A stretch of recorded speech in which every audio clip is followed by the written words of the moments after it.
స్వాగతం TDM 24 news కు. మేడ్చల్ మల్కాజ్గిరి సర్కిల్లో కేంద్ర ప్రభుత్వం తీసుకొచ్చిన 4 లేబర్ కోడ్లను తక్షణమే ఉపసంహరించుకోవాలని మున్సిపల్ సంఘం రాష్ట్ర అధ్యక్షులు కె రవిచందర్ అన్నారు. 1/5/2026 తేదీ నాడు మేడ్చల్ మల్కాజ్గిరి జిల్లాలోని అల్వాల్ మున్సిపల్ సర్కిల్ కార్యాలయం ఎదుట AITUC పథకాన్ని ఆవిష్కరించడం జరిగింది. అనంతరం ప్రపంచ కార్మికుల దినోత్సవం మేడే బహిరంగ సభ నిర్వహించడం జరిగింది.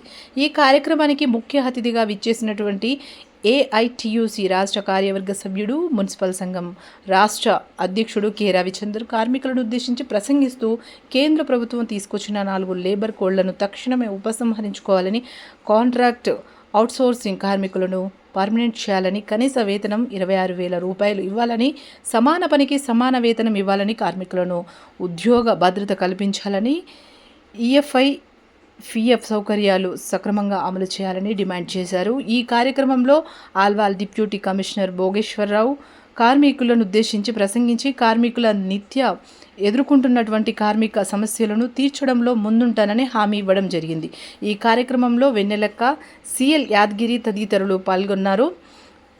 కార్మికులను ఉద్దేశించి ప్రసంగించారు. ఈ సభకు అధ్యక్షతన జి మహేందర్, DN శేఖర్ వహించారు. సభలో AITUC జిల్లా కార్యదర్శి వి శ్రీనివాస్ ప్రసంగిస్తూ నిరంతరం పోరాడే ఎర్రజెండా AITUC కార్మికుల పక్షాన ఉండి నిరంతరం పోరాటం నిర్వహిస్తుందని, జిల్లాలోని అనేక సమస్యలు పరిష్కారంలో AITUC ముందుంటుందని అన్నారు. ఈ కార్యక్రమంలో అల్వాల్ సర్కిల్ అధ్యక్షుడు సయ్యద్ కౌషర్, AITUC జిల్లా ఉపాధ్యక్షుడు రమేష్ సింగ్, జిల్లా కార్యదర్శి కృష్ణ, CPI అల్వాల్ మండల కార్యదర్శి అమరావతి బాబు, SF.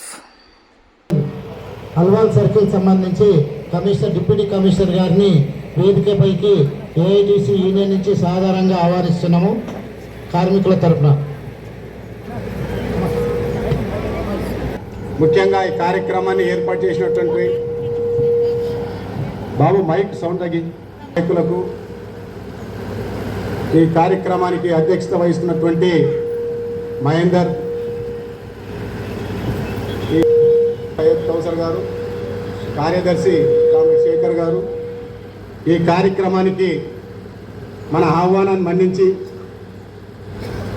మన కార్మికుల సమస్యల్ని వినడానికి వచ్చినటువంటి మన డిప్యూటీ కమిషనర్ గారికి, అదేవిధంగా DE గారికి, ఈ పార్టీ కార్యదర్శి బాబు గారు, ఉపాధ్యక్షులు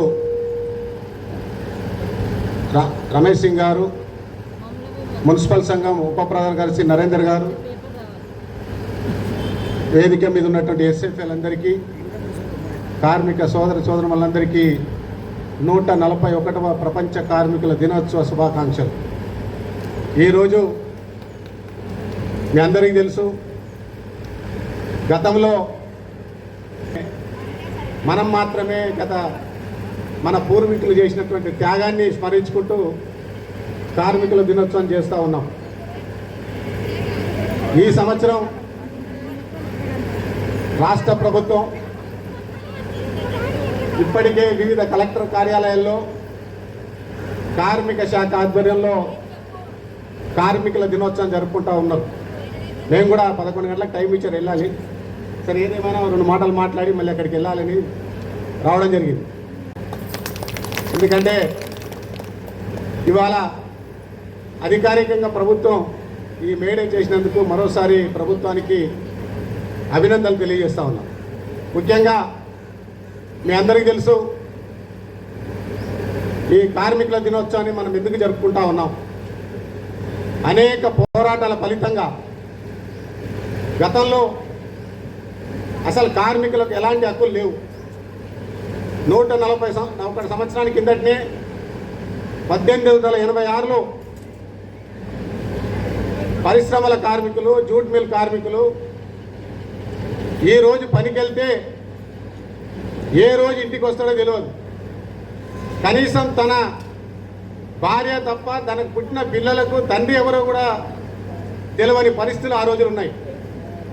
ఆ నేపథ్యంలో కార్మికులందరూ కలిసి సంఘటితంగా ఒక వేదిక పైకి వచ్చి 1886లో పోరాట రూపకల్పన చేస్తే 3 సంవత్సరాల పాటు సుదీర్ఘంగా జరిగినటువంటి పోరాట ఫలితంగా 1889 చికాగో నగరంలోని పైచిలుకు కార్మికులు పరిశ్రమలన్నీ కూడా ఏ ఒక్క కార్మికుడు కూడా పరిశ్రమలకు వెళ్ళలేదు. ముఖ్యంగా ఆ రోజు బ్రిటిష్ సామ్రాజ్యవాదులు కార్మికులకు ఎలాంటి హక్కులు లేకుండా అసలు ఏ ఒక్క కార్మికుడైనా సరే ప్రశ్నిస్తే తక్షణమే ఆ కార్మికుని చంపేయబడేది. అలాంటి నేపథ్యంలో మరి కార్మికులంతా కలిసి హే మార్కెట్లో 3 లక్షల మంది ఒక పక్క కంపెనీలు సైరన్లు మోగుతూ ఉన్నాయి, ఒక పక్క కార్మికులను అణిసివేయడానికి వేలాది పోలీసులని ఏదైతే పెట్టుబడిదారి వర్గం కంపెనీ యాజమాన్యాలు కార్మికుల ప్రదర్శనని అడ్డుకోవాలని చెప్పి వేలాది మంది పోలీసులను తీసుకొచ్చి ప్రదర్శనలను అడ్డుకొని శాంతియుతంగా ప్రదర్శన చేసినట్టు 3 లక్షల మంది కార్మికుల పైన పోలీసులు తూటాలు కురిపించి ఆ తూటాలకు బలి మరణించినటువంటి కార్మికుల రక్తం ఏరులై పారుతున్నటువంటి నేపథ్యంలో ఆ ఒక మహిళ తన వేసుకున్నటువంటి చున్నీని తీసుకొని ఆ రక్తంలో తడిపి ఎగిరే జెండా ఆనాటి నుండి నేటి వరకు ప్రపంచవ్యాప్తంగా ఎర్ర జెండా కేవలం మన దగ్గర ఎర్ర జెండా నాయకత్వం తక్కువ ఈ దేశాల్లో కార్మిక వర్గం ఎర్ర జెండా అధికారంలో ఉన్నది. మన పక్కన ఇవాళ మన దేశానికి వస్తే 20 అక్టోబర్ 31వ తారీఖున ఏఐటీసీ జూట్ మిల్ కార్మికులు బాంబే ఓడరేవుల్లో బ్రిటిష్ అధికారులకు భయపడి ఎక్కడైతే కార్మిక చట్టాలను పెడితే ఆ కార్మికులందరినీ కూడా నిర్బంధం చేసి పడతా ఉన్నారు.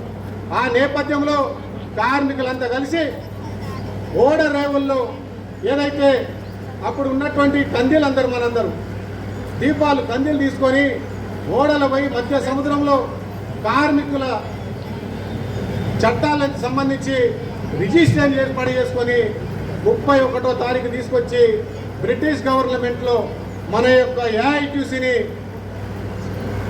చట్టంగా ఏఐటీసీగా గుర్తింపు తీసుకొచ్చాం. ఆనాటి నుంచి నేటి వరకు ఇవాళ ప్రభుత్వ రంగ సంస్థల్లో, డిఫెన్స్లో, ఇవాళ రైల్వే, ఇన్సూరెన్స్, బ్యాంకింగ్ రంగంలో, ఇవాళ అదేవిధంగా పోస్టల్ రంగంలో, మరి ఇవాళ మున్సిపల్ కార్మికులు కాకుండా సంఘటిత అసంఘటిత భవన నిర్మాణ కార్మికులు, అంగన్వాడీ, మధ్యాహ్న భోజన కార్మికులు, అదేవిధంగా ఆశా వర్కర్లు, ఇట్లా అనేక కోట్లాది మంది సభ్యత కలిగినటువంటి సంఘం ఇవాళ ఏఐటీసీ. ఇవాళ మీ అందరికీ తెలుసో తెలియదు, 1926లో కనీస వేతన చట్టం తీసుకొచ్చాం. 1946లో ఈఎస్ఐ పిఎఫ్ చట్టాలని మన ఏఐటీసీ పోరాటం చేసి తీసుకురావడం జరిగింది. ఇవాళ అనేక దాదాపు 44 కార్మిక చట్టాలని పోరాటాల ద్వారా అధికారికంగా చట్టం తీసుకొస్తే ఇప్పుడు ఉన్నటువంటి కేంద్ర ప్రభుత్వం కార్పొరేట్ శక్తులకు అనుకూలంగా 44 కార్మిక చట్టాలని కేవలం 4 కోడులుగా చట్టం చేయకుండా ఆ చట్టాలను తీసుకొచ్చి కార్మికుల హక్కులని కాలరాస్తా ఉంది. కేంద్ర ప్రభుత్వానికి ఏఐటీసీగా ఒకటే చెప్తా ఉన్నాం, తక్షణమే నువ్వు తీసుకొచ్చినటువంటి పోతే మేడే తర్వాత ప్రపంచవ్యాప్తంగా కోట్లాది మంది కార్మికులు పోరాటం చేసి నువ్వు తీసుకొచ్చినట్టు చట్టాన్ని తుంగల దొక్కడానికి కార్మిక వర్గం చైతన్యవంతమవుతుందని చెప్పి సందర్భంగా మనం చేస్తూ ఉన్నాం. ఉన్నటువంటి సంఘటిత అసంఘటిత కార్మికులకు సంబంధించి, కాంట్రాక్ట్ అవుట్సోర్సింగ్ కార్మికులకు సంబంధించి వేతనం 26,000 రూపాయలని, అదేవిధంగా సమాన పనికి సమాన వేతనం ఇవ్వాలని, కార్మికులందరినీ కూడా పర్మనెంట్ చేయాలని చెప్పి మనం డిమాండ్ చేస్తూ ఉన్నాం. ఇంకో పక్క చాలామంది కార్మికులు, ఇందులో చాలామంది ఉన్నారు, కమిషనర్ గారు అందుకే వేదిక మీద ఉన్నారు. మనం ఎవరైతే దూర ప్రాంతం నుంచి వచ్చిన వాళ్ళని తక్షణమే ఆ ప్రాంతానికి బదిలీ చేయాలని చెప్పేసి కూడా కమిషనర్ గారు చెప్తాం. మరి డిఈ గారు ఉన్నారు, మరి వారు సమయం తీసుకొని చేస్తామని చెప్పి ఇంకా కూడా సమయం కాలయాపన జరుగుతూ ఉంది. ఏది ఏమైనా కమిషనర్ గారికి, డిఈ గారికి నేను విన్నపించేది ఏంటంటే, మీరు ఇప్పటికైనా తక్షణమే ఎవరైతే దూర ప్రాంతం నుంచి ఏదైతే రవాణా సౌకర్యం లేకుండా మహిళా కార్మికులు 3,000 4,000 రూపాయలు ఖర్చు పెట్టుకొని పని చేసే ప్రాంతానికి వచ్చి వాళ్ళకు వచ్చేటువంటి వేతనంలో 3,000 4,000 పోగా వచ్చే జీతం కుటుంబం నడవడానికి కూడా దుర్భరమైనటువంటి పరిస్థితుల్లో కార్మికులు కొట్టుమిట్టాడుతున్నారు. మేము మనవి చేసేది ఏంటంటే ఎవరైతే ఇక్కడ ఏదైతే కొంత నేను వేదికమైనటువంటి కమిషనర్ గారిని మరి డి గారిని కోరుతా ఉన్నాను. అదేవిధంగా మనకు అనేక సమస్యలు ఉన్నాయి, కానీ ఇది వేదిక కాదు మనం మాట్లాడటానికి. అవన్నీ కూడా అధికారులకు తర్వాత మనం లెటర్ ద్వారా వాళ్ళకి ఇద్దాం. ఏది ఏమైనా ఇవాళ మనం ఒకటే పోరాడితే పోయేదేమీ లేదు, బానిస సంఖ్యలు తప్ప అని ఇవాళ దాదాపు 106 సంవత్సరాలుగా అనేక చట్టాలు గతంలో స్వతంత్రం రాకముందే మనం కార్మిక చట్టాలు తీసుకొచ్చాం. స్వాతంత్రం వచ్చినాక కొన్ని చట్టాలను తీసుకొచ్చాం. ఆ చట్టాలన్నింటినీ కూడా ఇవాళ ఆదాని అంబానీకి ఈ ఏదైతే కేంద్ర ప్రభుత్వం దారాదత్తం చేసి బ్యాంకింగ్, ఇన్సూరెన్స్, పబ్లిక్ సెక్టార్ కంపెనీలని అమ్మివేసి డిఫెన్స్ ఆస్తులను అమ్మేసి ఏవైతే అమ్మేసి వాళ్ళకి దారాదత్తం చేసి కార్మికుల పొట్టను కొడతా ఉన్నారో. ఇవాళ వ్యవసాయం నమ్ముకొని చాలామంది ఇవాళ వ్యవసాయానికి గిట్టుబాటు ధరలు లేవు, పండించిన పంటని తీసుకోవడానికి ప్రభుత్వం అనుకూలంగా లేదు. ఇవాళ ఒక పక్క ఉన్నటువంటి భూముల్ని అంతా వదిలేసి ఇవాళ పట్టణానికి వలస వచ్చి భవన నిర్మాణ కార్మికులుగా, ఆశా కార్మికులుగా, అంగన్వాడీ కార్మికులుగా, ఆటో డ్రైవర్లుగా, అమాలి కార్మికులుగా పనిచేస్తున్నారు. ఆ నేపథ్యంలోనే మన మున్సిపల్ సర్కిల్లో కూడా ఇవాళ చాలామంది ఇక్కడ స్థానికులు తక్కువ ఉన్నారు. ఈ చుట్టుపక్కల ఉన్నటువంటి మహబూబ్ నగర్, నల్గొండ, మెదక్ వ్యవసాయ కార్మికులు వలస వచ్చి మన మున్సిపల్ సర్కిల్లో మన కార్మికులుగా పనిచేస్తూ ఉన్నారు. కావున మేము మనవి చేసేది ఏంటంటే అధికారులు ఏదైతే చిన్న చిన్న సమస్యలు మీ దృష్టికి తీసుకొచ్చాం, మేము ఈ మేడే సందర్భంగా కమిషనర్ గారు మాట్లాడుతూ ఈ యొక్క ఏదైతే ఈ దూర ప్రాంతం నుంచి వచ్చే కార్మికుల యొక్క సమస్యల్ని తక్షణమే తీర్చగలరని, అదేవిధంగా అమూల్యమైన సమయాన్ని వెచ్చించి ఈరోజు ఈ సభను ఏర్పాటు చేయడానికి మనకు అనుమతి ఇచ్చినటువంటి కమిషనర్ గారికి, అదేవిధంగా మిగతా సిబ్బంది అందరికీ కూడా ఏఐటీసీ పక్షాన మీ అందరికీ పేరు పేరున విప్లవాలు తెలియజేస్తూ నాకు అవకాశం ఇచ్చిన అధ్యక్ష వర్గానికి ధన్యవాదాలు. పోరాడదాం, సమస్యలు పరిష్కారం అయ్యేంత వరకు సాధిస్తాం, 26,000 వేతనాలు వచ్చేంత వరకు. మన డిప్యూటీ కమిషనర్ గారికి మరియు డిఈ గారికి, ఏఈ గారికి, వారందరికీ కూడా మన ఏఐటీసీ యూనియన్ నుంచి మీడియా కార్యక్రమం ద్వారా వారికి మరోసారి అభినందనలు తెలియజేసుకుంటూ, అయితే ఈరోజు ఏంటంటే ఈ మేడే కార్యక్రమం అనేది ముఖ్యంగా మనకు ఒక శుభాకాంక్షలు ఇవి చేసుకునే రోజు కాదు ఇది. ఈరోజు మనము 8 మంది కార్మికులు ఏదైతే కార్మిక నాయకులు చికాగో నగరంలో చనిపోయారో వారిని ఒక స్మరించుకుంటూ ఆ విధంగా మనం చేసుకున్నటువంటి ఒక నిరసన దినం లాంటిది ఇది ముఖ్యంగా చెప్పాలంటే. అయితే ఏది ఏమైనప్పటికీ మన కార్మికుల్లో ఉత్సాహం రావాలి కాబట్టి మనం ఈ కార్యక్రమాలు ఏర్పరచుకున్నాం కాబట్టి ఏదో శాల్వాలతో సత్కరించుకుంటున్నాం. కానీ ముఖ్యంగా మనం పోరాటాలకు నాంది పలికినప్పుడే ఏ సమస్య అయినా పరిష్కారం అవుతుందని ఇప్పుడున్నటువంటి కేంద్ర రాష్ట్ర ప్రభుత్వాలు, ముఖ్యంగా కేంద్ర ప్రభుత్వం తీసుకొచ్చినటువంటి 4 నల్ల కోడ్లు లేబర్ చట్టాలను ఏదైతే మనకు కుదించి 4 కోడ్లుగా తీసుకొచ్చి పరిపాలిస్తున్నారో దీన్ని మనము వెనక్కు తీసుకునే వరకు కార్మికులందరూ పెద్ద ఎత్తున మరోసారి చికాగో కార్మికులను ఆదర్శంగా తీసుకొని ఉద్యమించాల్సిన పరిస్థితి ఉన్నది. సంఘటనలు మనం కోకొల్లలుగా చూస్తున్నాము. ముఖ్యంగా ఇప్పుడు కార్మికులందరికీ కూడా ఈ యొక్క అన్ని సమస్యలు మన దగ్గర ఉన్నాయి. ముఖ్యంగా మనకు సుప్రీంకోర్టు గైడెన్స్ల ప్రకారం ఇంతకుముందు కామ్రేడ్ చెప్పినట్టు కనీస వేతనం 26,000 రూపాయలు ఇవ్వాలని చట్టం చెప్తుంది. కానీ ఎక్కడ కూడా అది పాటించడం లేరు. 26 ఎక్కువ కనీసం 18,000 అని కూడా మన ఏఐటీసీ నుంచి కూడా పోరాటాలు జరిపిన చరిత్ర ఉన్నది. ఎందుకంటే పొద్దున లేచి 5 గంటలకు 4 గంటలకే ఇళ్ళకి లేచి 5 గంటల పంచుకు వచ్చేసి పొద్దున్నుంచి వీళ్ళు ఇంటికి పోయేదాకా ఇంతకుముందు కామ్రేడ్ చెప్పినట్టు ఏదైతే చికాగో నగరంలో పిల్లలు కూడా మమ్మల్ని గుర్తుపట్టలేని పరిస్థితి ఏ విధంగా ఉందన్నారో అది అవుతుంది ఇప్పుడు మన మున్సిపల్ కార్మికులకు. ఎందుకంటే ఎర్లీ మార్నింగ్ లేస్తున్నారు, మధ్యాహ్నం దాకా చేస్తున్నారు, ఇంటికి పోయే వరకు వాళ్ళు స్కూల్ నుంచి వచ్చే వరకు ఈ లెక్కన ఉంటారు. ఇలాంటి సమస్యలు అవుతున్నాయి. దూరభారము తగ్గిస్తానని కమిషనర్ గారు సభాముఖంగా తెలియజేయడం జరిగింది. అయినప్పటికీ వారు ప్రయత్నాలు చేస్తున్నారు. తప్పకుండా వారి నుంచి మనము ఆశిద్దాము. అలా సఫలీకృతమవుతామని ఈ మేడే ద్వారా ఈ అవకాశం ఇచ్చినందుకు అధ్యక్ష వర్గానికి థ్యాంక్ యూ. మున్సిపల్ నరసింహరన్న గారికి మన అల్వాల్ సర్కిల్ కమిషనర్ గారికి ఈఈ గారికి ఈఓ గారికి అదే ఏఐటీసీ జిల్లా కార్యదర్శి శ్రీనాన్న గారికి రైతు సంఘం అధ్యక్షుడు శ్రీనాన్న గారికి వేదిక మీద ఉన్న కాంగ్రెస్ అందరికీ ఇట్లా కాంగ్రెస్ చాలామంది మేడే జరుపుకుంటున్నాము అయిపోతుంది. కానీ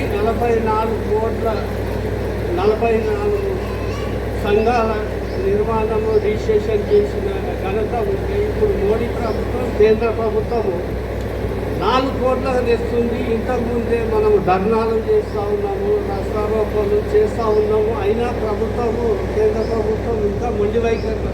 కానీ ఈ మేడే సందర్భంగా మనకు రాబోయే ఈ మేడే సందర్భంగా మనం ఏంటంటే రానున్న రోజుల్లో పోరాటాల ఉద్దేశం అందరూ కార్మికులు ఏకం కావాలి.